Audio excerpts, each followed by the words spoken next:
Assalamualaikum warahmatullahi wabarakatuh. Selamat datang kawan-kawan semua di channel Riam Biru. Terima kasih banyak untuk kawan-kawan yang sudah berkenan hadir di channel ini, dan pada kesempatan kali ini ada satu cerita datang dari Mas Parjito di Situbondo, Jawa Timur. Mas Parjito menceritakan tentang satu pengalaman horor yang pernah dialaminya. Kejadiannya itu udah lumayan cukup lama, sekitar tahun 2002. Jadi pada saat itu Mas Parjito tadi sekeluarga itu lagi mengalami kesulitan ekonomi, dan ya karena memang kondisinya sudah mendesak, akhirnya dia berusaha untuk mencari-cari begitu ya. Mencari-cari ya supaya perekonomiannya tuh setidaknya tertolong. Dan waktu itu bapaknya Mas Jito sendiri yang waktu itu lagi sakit, ini ngomongin tentang salah satu temannya itu namanya Pak Heru. Jadi Pak Heru itu teman bapaknya Mas Jito, dan kondisi terakhir sepengetahuan dari bapaknya Mas Jito tadi, perekonomiannya itu bagus. Nah, dan Pak Heru itu juga orangnya itu baik gitu ya. Meskipun malu-malu sebenarnya, tapi akhirnya bapaknya Mas Jito tadi meminta tolong sama Mas Jito untuk mendatangi rumahnya Pak Heru. Cuman Pak Heru itu rumahnya itu sekarang jauh. Jadi mungkin di daerah Kediri kayak gitu ya. Jadi dulu itu sempat memang tinggalnya di Situbondo di situ, cuman ya seiring dengan berjalannya waktu itu rumahnya, keluarganya itu semua pindah ke daerah Kediri. Dan waktu itu ya Mas Jito nggak tahu gitu ya alamatnya itu di mana. Cuman bapak yang tahu ini, dia kebetulan masih megang ada buku lama gitu ya, dibuka-buka itu ada alamatnya Pak Heru tadi. Ini alamatnya masih ada, semoga memang masih tinggal di situ di daerah Kediri di sana. Kamu coba cari ya Tok ya, minta tolong gitu kan. Iya Pak gitu kan. Akhirnya apa? Nah, ya ini untuk bikin Pak Heru percaya segala macam, si Mas Jito pun dibawain KTP bapaknya. Dan akhirnya meskipun berat, agak takut juga Mas Jito waktu itu, tapi mau bagaimana lagi gitu ya. Ya wis lah, tak cobain gitu. Dan memang waktu itu Mas Jito ada sedikit tabungan, dan ya sudah berbekal tabungan yang sedikit tersebut tanpa meminta dari orang tua, Mas Jito pun akhirnya berangkat. Berangkat pun tidak tahu sebenarnya, bingung gitu ya. Ini tuh aku mau berangkat dari mana? Setelah nanya-nanya sama teman, akhirnya ya dapatlah informasi, oh kesini. Singkat cerita itu begini. Nggak diceritakan secara mendetail proses berangkatnya, proses perjalanannya seperti apa. Ya, yang jelas mengalami banyak hambatan di sana. Bingung, ini mesti gimana, tapi ya Mas Jito bermodal tanya-tanya begitu ya. Akhirnya ada orang-orang baik yang memang nunjukin arah yang betul, meskipun sempat salah kayak gitu ya. Mungkin orang yang ngasih tahu mungkin salah paham dengan apa yang dimaksud sama Mas Jito tadi. Alamat itu dibaca dan dihafalkan. Takutnya di jalan alamat tersebut hilang atau bagaimana. Dan akhirnya sudah. Oh iya, ada satu petunjuk dari bapaknya Mas Jito mengenai rumahnya Pak Heru tadi. Jadi rumahnya Pak Heru itu rumah yang ya di kampung lumayan cukup besar, halamannya itu ada, dan yang ikonik itu apa? Di depan rumahnya itu, di halamannya itu, bukan di gerbang atau apa, ada patung kudanya, katanya begitu. Patung kuda, yaitu termasuk lumayan cukup jarang gitu ya. Karena Pak Heru itu memang penyuka seni gitu. Jadi di depan rumahnya itu dibikin semacam itu.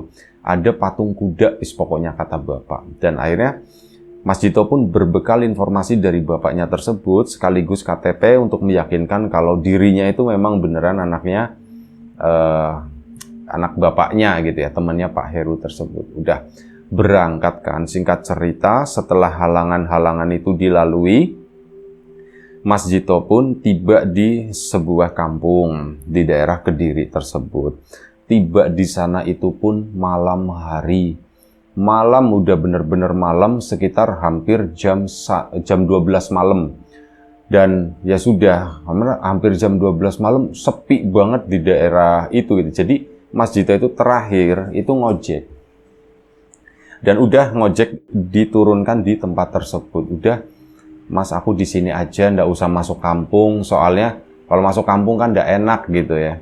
Akhirnya sudah diturunkan di depan, sempat duduk di situ. Ada sekitar 5-10 menit. Kampungnya bener, jalannya bener. Yang jelas, udah aku yakin dengan kampung ini. Pasti rumahnya Pak Heru itu di dalam sini. Aku mulai nyarinya besok pagi aja kali ya. Malam ini aku udahlah tidur di jalan di sini, di depan kampung tersebut gitu pikirnya. Tapi ya itu, penasaran itu gimana ya, bikin Mas Jito nggak betah di sana. Apa aku coba cari sekarang aja kali ya? Biasanya kalau misal rumah orang kaya itu nggak terlalu masuk-masuk banget, biasanya deket sama jalanan, pikir Mas Jito. Ah, iseng-iseng ke situ. Ngelongok beberapa kali ke gerbang ke sana, ya jalan lurus begitu kan, jauh nggak tahu berapa meter itu masuk ke dalam kampung sana. Dilongok kedua kali sampai akhirnya sekitar jam 1 pagi. Nggak bisa tidur, kepikiran, kepengen cepet-cepet pagi. Ah, iseng aja lah. Aku jalan-jalan ke sana, nanti kalau misal ditanya warga yang lagi ronda, ya sekalian aku nanya rumahnya Pak Heru di mana gitu kan. Akhirnya sudah, si Mas Jito pun nekat melangkah masuk ke dalam kampung tersebut. Sepi banget, bener-bener sepi, nggak ada satu orang pun yang masih melek gitu ya. Dan rasa takut sama sekali nggak ada. Kepikiran itu selalu di rumah. Ini tuh aku bawa amanah dari Bapak.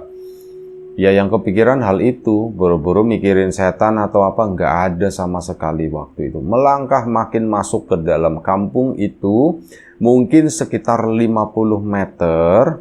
Nah di sana tanpa mencari, tanpa bertanya, Mas Jito melihat ada satu rumah dengan patung kuda di depannya di situ. Loh, ini jangan-jangan rumahnya itu rumah yang besar, bagus begitu ya. Dan nomor rumahnya itu bener, nomor 14 waktu itu. Dan bener nomor rumahnya 14, berarti ini nih rumah ini nih. Ya, kata si Mas Jito begitu. Dia pun ya ngelongok-ngelongok sebentar gitu ya, cuman memastikan, dibaca ulang, oh ini intinya berdiri di depan rumah tersebut. Sampai akhirnya Mas Jito itu nyadar, oh ternyata di depan rumah itu ada seseorang.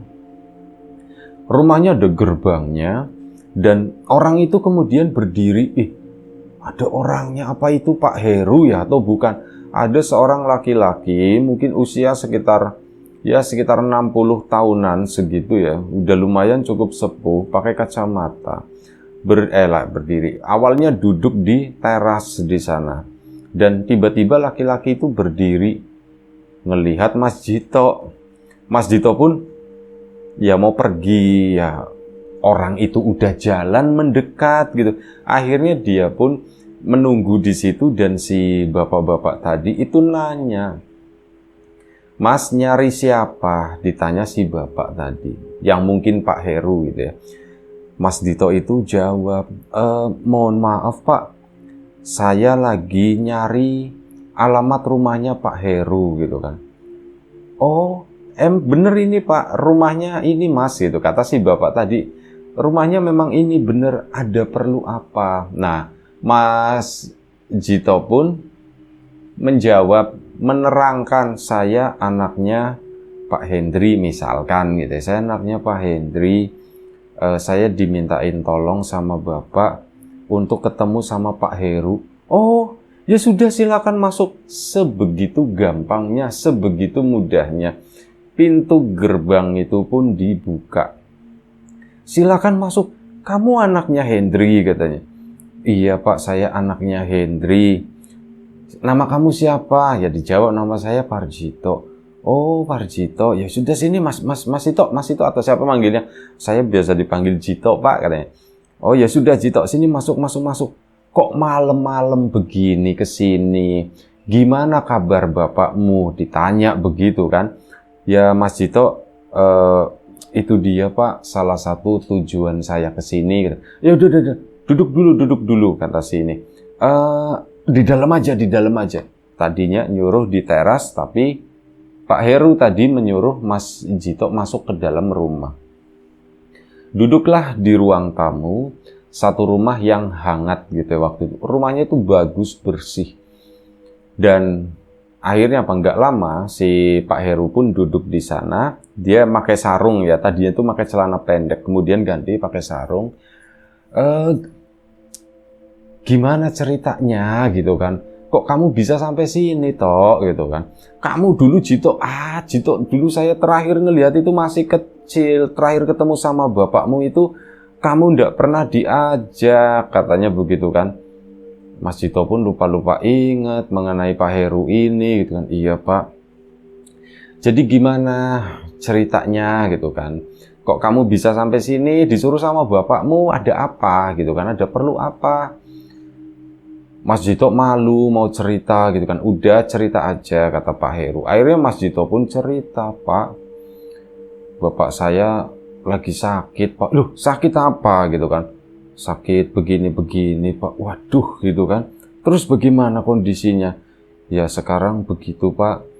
Ya diomongin semuanya ya. Saya ini Pak, kata Bapak gitu kan. Biar Pak Heru percaya saya itu anaknya, ini saya bawain KTP-nya, katanya begitu kan. Ya udah diambil sama Pak Heru. Iya, sudah simpen aja KTP bapakmu. Saya udah hafal semuanya, kata si Pak Heru. Jadi gimana? Ditanya lagi kan. Akhirnya Mas Jito pun melanjutkan ceritanya. Mengenai, ya Pak, Bapak itu sakit, udah lama, udah sekitar 4 bulan Pak. Dan kami sekeluarga itu sudah habis-habisan. Bapak saya nyuruh saya ke sini ketemu sama Pak Heru itu untuk meminta bantuan Pak gitu. Oh begitu. Ya sudah kata si Pak Heru. Terus bagaimana gitu kan? Ya begitu Pak, sekarang kondisi Bapak begini. Ya wes. Udah tenang aja kata si Pak Heru. Yang penting malam ini kamu istirahat dulu di sini kata si itu ya. Baik Pak, kata si Mas Jito ya.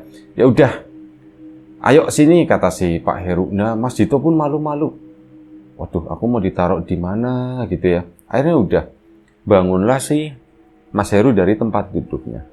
Di dalam rumah itu sepi banget, nggak ada siapapun. Yang ada itu cuman Pak Heru doang. Istrinya nggak tahu ya, mungkin lagi istirahat di kamar gitu. Karena ini udah dini hari ya, udah sekitar jam 1:30 pagi. Pak Heru pun ngajak Mas Jito menuju ke salah satu ruangan. Itu adalah sebuah kamar di sana ya. Dan akhirnya, kamu malam ini tidur di sini ya, kata si Pak Heru tadi. Baik Pak, saya mohon maaf merepotkan, katanya. Nggak apa-apa. Nanti pagi saya bilang istri, katanya begitu kan, biar nanti nggak kaget tuh, ini ada siapa gitu kan. Oh, anaknya Hendri ternyata lagi di sini gitu. Nggak apa-apa, istri saya juga kenal sama bapakmu, sama ibumu juga kenal, kata si Pak Heru. Udah, kamu di sini anggap rumah sendiri ya, katanya begitu. Akhirnya sudah. Si Mas Jito pun masuk ke dalam kamar tersebut, kamar yang begitu layak, yang jauh lebih bagus dari kamarnya Mas Jito. Temboknya catnya masih baru, nggak ada bekas tempelan selotip atau stiker apa gitu, masih bersih semuanya. Kasur pun terlihat tebel gitu ya, ada meja kosong di sana, ada lemari juga mungkin kosong waktu itu. Dan Pak Heru pun nggak pakai lama, udah. Kamu capek habis perjalanan panjang. Kamu istirahat aja dulu di sini, kata si Mas Jito. Nggih, Pak. Akhirnya udah istirahatlah si Mas Jito di sana. Pak Heru pun nutup pintu. Grep. Mas Jito di kamar, ya percaya ndak percaya. Di situ juga ada kamar mandinya. Udah pipis dan yang lain-lain bersih-bersih. Mas Jito pun siap-siap, ya kayak mau istirahat, rebahan gitu ya. Tasnya itu nggak dimasukin ke lemari, cuman ditaruh di atas kursi di situ doang. Mas Jito rebahan begini, merem melek kayak gitu kan. Memang udah capek meskipun tadi di kendaraan udah sempet tidur ya.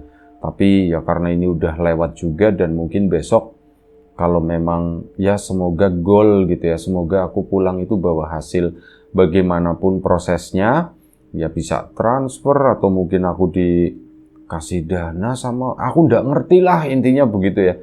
Bahasa yang aku sampaikan juga memohon bantuan, meminta bantuan itu, aku nggak tahu apakah Pak Heru itu ngeh atau nangkep maksud dan tujuanku itu kayak gimana gitu. Udah yang penting aku udah sampai sini, kalaupun nanti besok butuh penjelasan dan yang lain-lain, ya sudah, aku jelasin lagi. Terus habis itu udah aku pulang gitu ya. Aku malam ini aku mau istirahat lah.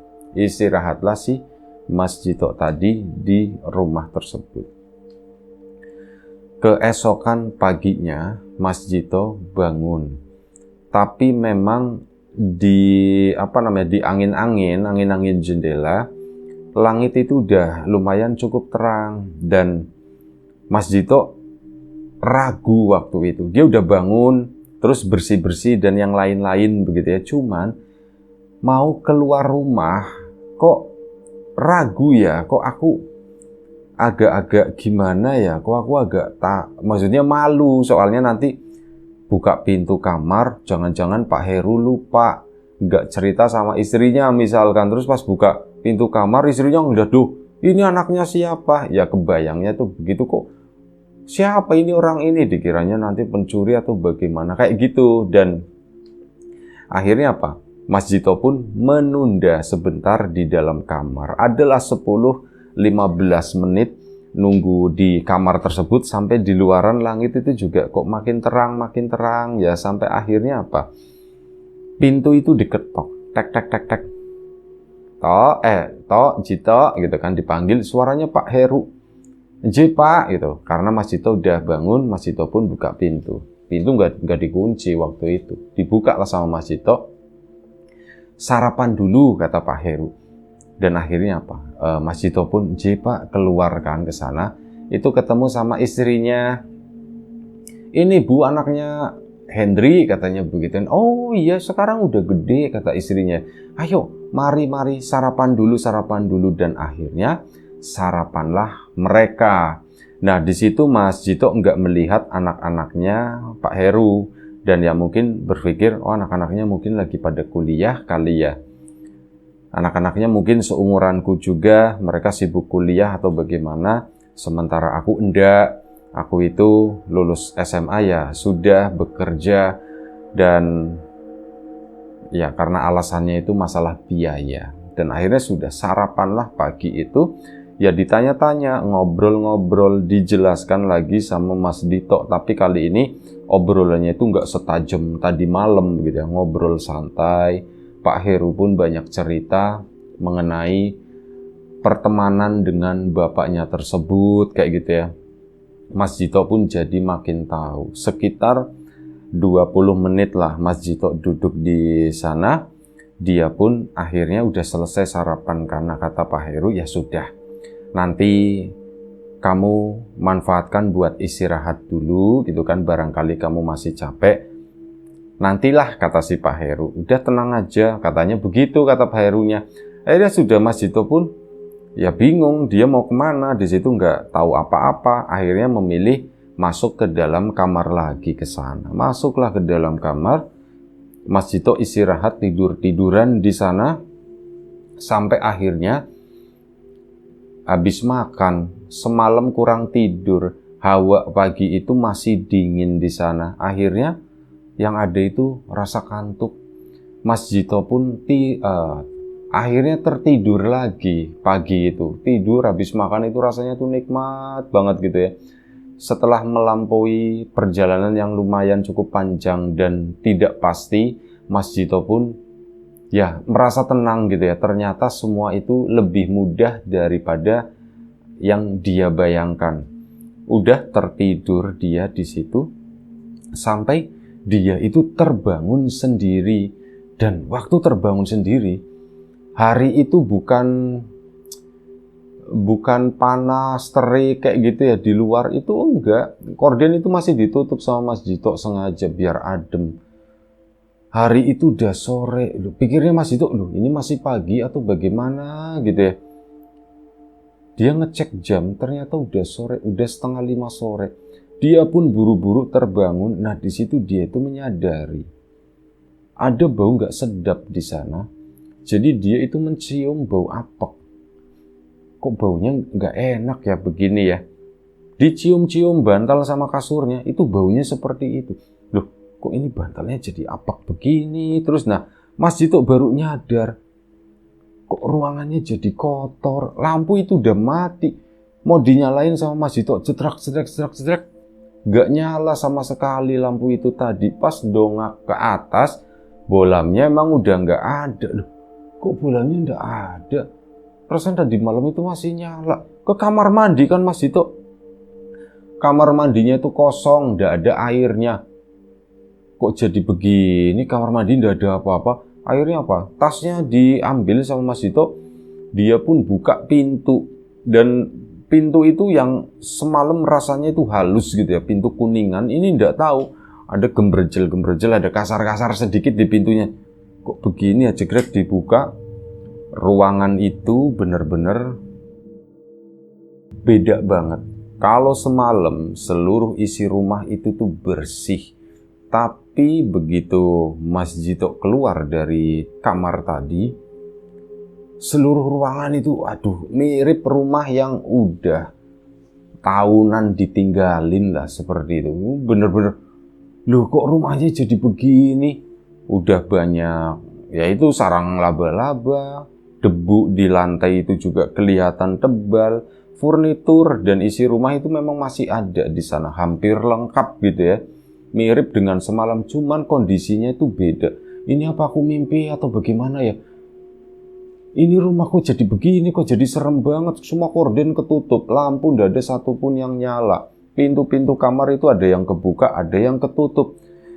Ini bagaimana? Mas Jito pun ngecek ke belakang ke ruang meja makan di situ ya. Meja makannya kosong, nggak ada apa-apa. Manggil, Pak Heru gitu kan. Dipanggil-panggil, gak ada jawaban sama sekali. Akhirnya Mas Jito karena takut, merasa nggak enak, bagaimana? Mas Jito itu keluar rumah, keluar ya dari pintu depan itu keluar. Nah di situ tuh ada beberapa warga yang tinggal di depan rumah. Kan begitu pintu dibuka jegrek gitu, pintunya suaranya lumayan cukup kencang. Warga pun nengok, ngeliatin karena Mas Jito ini siapa. Ternyata ya warga pun pertama ngeliatin dan akhirnya apa? Mas Jito keluar, warga pun mendekat. Masnya siapa ya? Ditanya begitu. Saya tamunya Pak Heru gitu kan. Mas sini dulu, langsung begitu sambutannya tuh nggak enak gitu. Sini duduk. Sampean dari mana? Langsung dibegituin. Oh, saya dari sana, dari situ Bondo, katanya begitu. Loh, jauh. Mana KTP-nya? Mana KTP-nya? Akhirnya ditanya, ditunjukin KTP-nya, diceritakan semuanya. Semalam dia datang, diperintah minta sama bapaknya, namanya Pak ini gitu kan, dan untuk menemui Pak Heru, untuk meminta bantuan karena bapak lagi sakit dan sebagainya kayak gitu. Dicek semua tasnya, dikiranya tuh maling waktu itu kan. Dicek semua tasnya, yang ada itu cuman air mineral sama pakaian gitu kan, nggak ada bawa apa-apa lagi. Ya warga pun percaya gitu kan.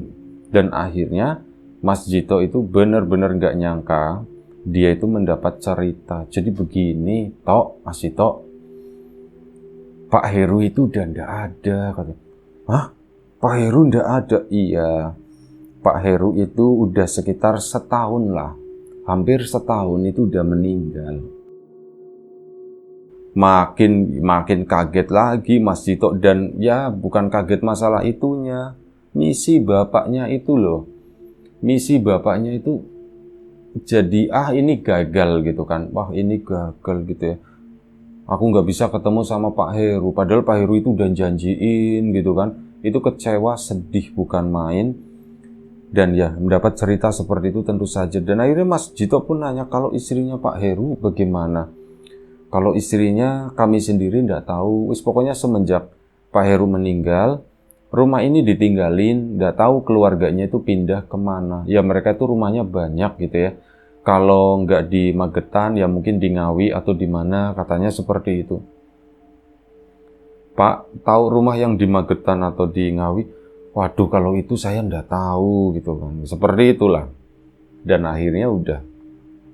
Mas Jito pun kecewa dan bingung ngelihat rumah itu. Rumah itu tuh kosong. Memang dititipin ke warga untuk kayak di apa ya? Kayak dirawat begitulah, tapi bayarnya itu per tahun.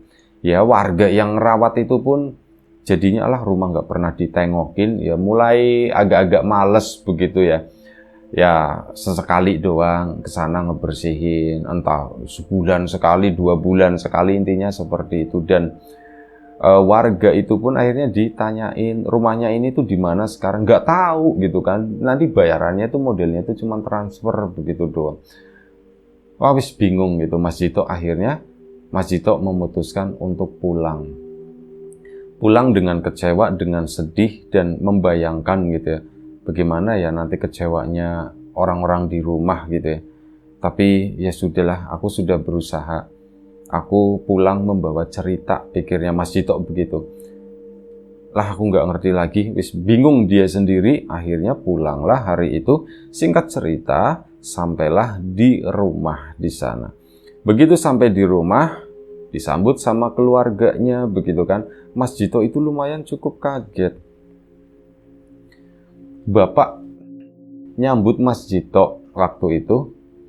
Bapak itu lagi duduk di ruang tamu. Itu tumben banget. Bapak itu sebulan terakhir sakit. Itu cuman tidur-tiduran di tempat tidur. Dan kali ini Bapak itu udah duduk di ruang tamu. Mas Jito kan langsung salin, "Pak, Bapak kok di sini?" gitu kan. "Bapak kok duduk di sini?" Nah, dari situlah Mas Jito dapat cerita. Jadi, oh enggak, pertama Mas Jito cerita dulu. "Gimana toh kamu?" "Gini Pak, aku ya sudah ketemu sama rumahnya Pak Heru yang ada patung kudanya itu. Aku masuk ke sana, aku nginep semalam di situ. Ternyata rumah itu udah kosong Pak." "Kamu ketemu sama Pak Herunya?" "Ketemu Pak, tapi ya begitu pas pagi harinya."